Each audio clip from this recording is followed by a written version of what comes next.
programa Consciência Espírita, com alegria, com bom humor, com confiança, com perseverança, com o auxílio dos benfeitores da luz, dos anjos da caridade, nós venceremos todos os nossos problemas, porque no Espiritismo nós acreditamos em Jesus, quando ele diz: vós sois deuses, se tiverdes a fé do tamanho de um grão de mostarda, sereis capazes de movimentar as montanhas. Demarque, quais são as montanhas, na acepção alegórica, é claro, da expressão, que você precisou movimentar, remover do seu caminho para psicografar o seu primeiro livro mediúnico, e qual foi o espírito que o inspirou? Afonso, quando a gente fala em montanhas, elas são muitas. Primeiro, o médium, ele tem um grande problema, principalmente, que é ter consciência. Consciência. Ter a consciência de que nós não somos nada, nós somos simples instrumentos. Na verdade, o Chico mesmo dizia, ele que psicografou mais de 400 livros, dizia: eu não fiz nada que é meu, eu fui só um instrumento. Então essa é a primeira montanha, e é muito grande, que é a montanha da vaidade. Porque o médium, quando ele começa a trazer mensagens lindas de espíritos que muitas vezes são espíritos iluminados, com nomes famosos, precisa ter um cuidado imenso, porque a vaidade é um espinho da rosa. A rosa, ela é linda. A mediunidade, eu costumo dizer, é como uma flor, uma rosa. Ela tem o colorido que nos atrai, o perfume envolvente, mas tem o espinho, que é a vaidade. Então a primeira montanha que precisa ser removida é a da vaidade. Nós temos que buscar, embora ainda estejamos muito distantes da humildade, mas o médium, ele tem que buscar a humildade.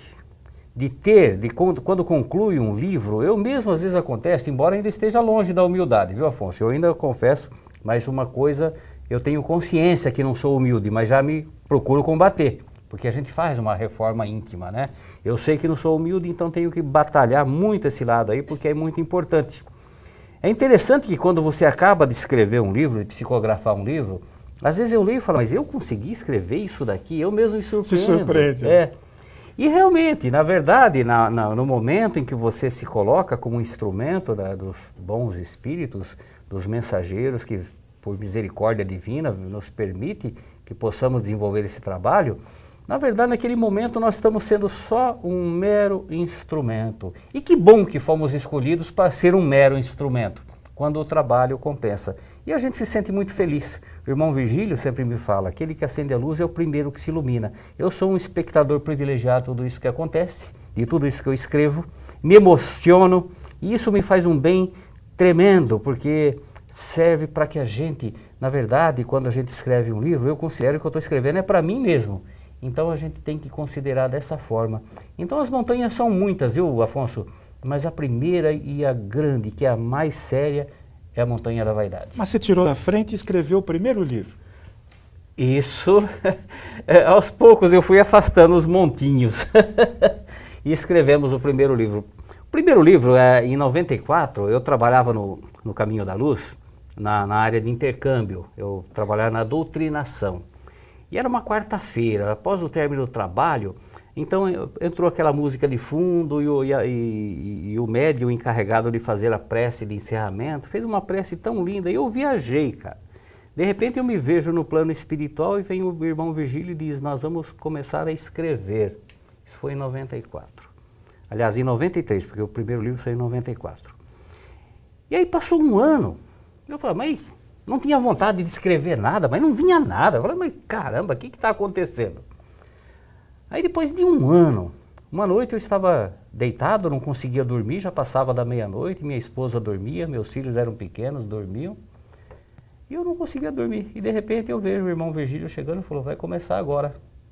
E nós começamos a fazer um ensaio, porque na verdade o primeiro livro, tem até uma história, ele saiu com o título de Pretérito Imperfeito, que eram pequenas histórias. Durante um ano a gente ficou fazendo ensaio. Ele me procurava me envolver e eu procurava captar aquilo que ele estava me transmitindo e escrever pequenas histórias. E assim foi acontecendo. As primeiras histórias não tinha muito, foi aprimorando. Eu sei dizer que depois de um ano eu tinha 12 histórias escritas, aquelas que ficaram melhores, aquelas que foram se aprimorando. E a última história que foi interessante, porque eu achei que era mais um conto. E fui escrevendo, passou uma semana, não terminava, passou outra semana, não terminava. Demorei um mês para escrever aquela última história, que foi a mais longa. E aí ele falou, esse vai ser... na verdade, esse primeiro livro foi um ensaio, que depois ele foi reeditado, porque o pessoal confundia muito. Eu ia fazer algumas palestras, levava o livro, e chegava jovens e perguntava, pretérito imperfeito, esse livro é de gramática? E aí, então, quando nós fizemos a reedição do livro, ele saiu com outro título, que é A Vida Ensina.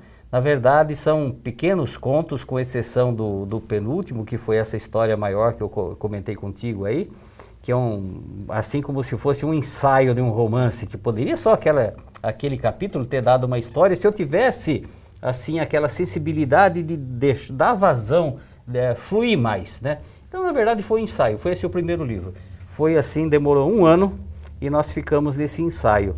Eu me lembro que quando eu terminei esse livro, que nós publicamos, levamos lá para a dona Marlene, que era a presidente do Caminho da Luz, nós fizemos uma edição caseira. E eu levei e fiz uma surpresa para minha esposa, porque eu escrevia da meia-noite quando todo mundo estava dormindo. E quando eu levei o livro, ela ficou brava comigo, falando, mas você escreveu um livro, eu não sabia, mas me deu uma bronca. Eu falei, eu pensei Você levou bronca? Levei bronca. Ah, meu Deus do céu. Demarque, eu não li o seu primeiro livro, mas eu vou ler. Já fiquei interessado. Agora, eu li Crepúsculo de Outono e posso contar um trechinho aqui, se o Demarque permitir. Em Crepúsculo de Outono, o Dr. Augusto reside em São Paulo, é assaltado, resolve mudar da cidade de São Paulo para os arredores da cidade, onde ele compra um sítio, uma chacrinha, uma pequena propriedade, onde ele se acomoda com a esposa e sua filha. E numa noite fatídica, numa noite dramática de tempestade, ele percebe que rondando a casa ou se aproximando da casa, existe alguém, um vulto.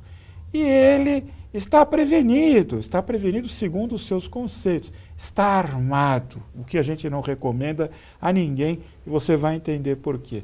Ele vê a criatura andando ali, ele não mede as consequências, atira e acaba acertando, mas acaba criando um perigo muito grande para ele. Na verdade, a pessoa que tomba é um vizinho, é uma criatura muito modesta, muito simples, que está ali em busca de ajuda, porque o Dr. Augusto é médico, e está em busca de ajuda para curar o filhinho que está com um febrão necessitado da ajuda médica.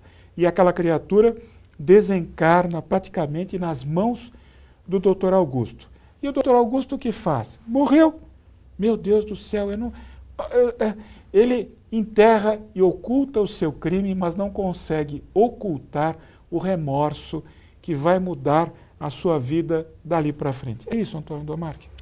Exatamente, Afonso. O Afonso, ele tem uma sensibilidade, ele narrando aqui, eu estou quase chorando, porque essa cena eu vi e é uma coisa assim que a gente sente aquele impacto daquele momento, porque na verdade foi uma situação fatídica, ele não tinha intenção de fazer aquilo.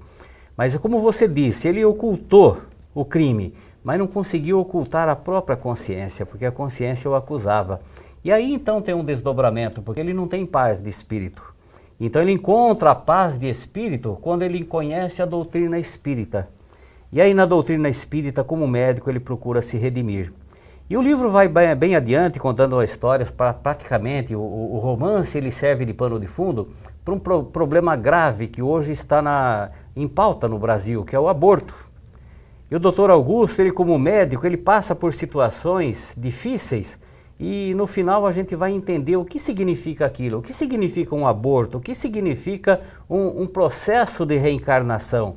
Então, o Dr. Augusto ele tem a oportunidade, no encontro com a doutrina espírita, de dar a volta, de se redimir, de fazer o bem e encontrar o caminho do bem. E no fim, eu não vou falar agora, porque é um final muito emocionante. E o nosso programa vai chegando ao final, agradecido a Antônio Demarque, lembrando a você, eu sou paz, eu sou luz, eu sou saúde. O mal que me fazem não me faz mal.